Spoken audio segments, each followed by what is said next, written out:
Maroc se positionne est un pays central. Il apporte beaucoup au patrimoine mondial. Et le patrimoine culturel et immatériel du Maroc permet aujourd'hui au Maroc de se projeter. Donc là, moi, mon rôle aujourd'hui, c'est de parler des nouvelles technologies.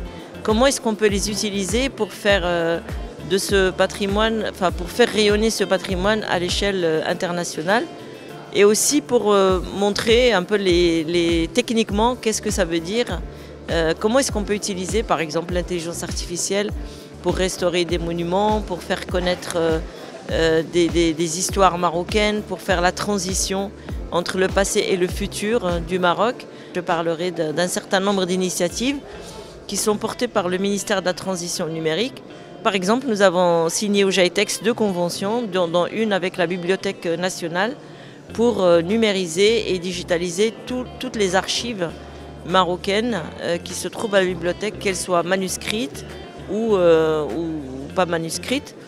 Et ça rentre dans le cadre de la préservation de la connaissance et sa transmission aux générations futures. Le forum du Festival de Fès, aujourd'hui, a repris la thématique générale du festival, le 28e édition, les renaissances au pluriel, les renaissances. Et comme vous l'avez entendu, dans Renaissance, il n'y a pas simplement que le bouquet de fleurs, l'émergence de l'espoir, de tout va bien, non. Il y a ça aussi, il y a l'espoir, il y a surtout la promesse dans l'avenir. Donc la conviction que nous pouvons y aller. Et pour y aller, il faut accepter les ruptures, il faut les remises en cause, il faut revenir sur une relecture du passé pour aller vers l'avenir. L'identité marocaine, c'est une identité plurielle.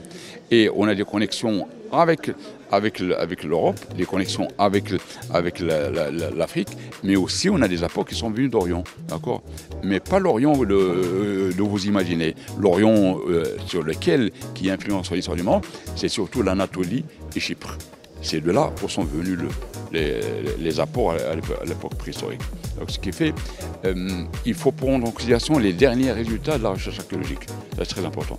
Et donc, on espère que ce que nous sommes arrivés à prouver par la science, disons, sort des cases fermées pour être étalé dans les manuels scolaires. Comme ça, on pourra éduquer les générations futures, leur donner des informations très importantes par rapport à leur identité pour qu'ils soient fiers.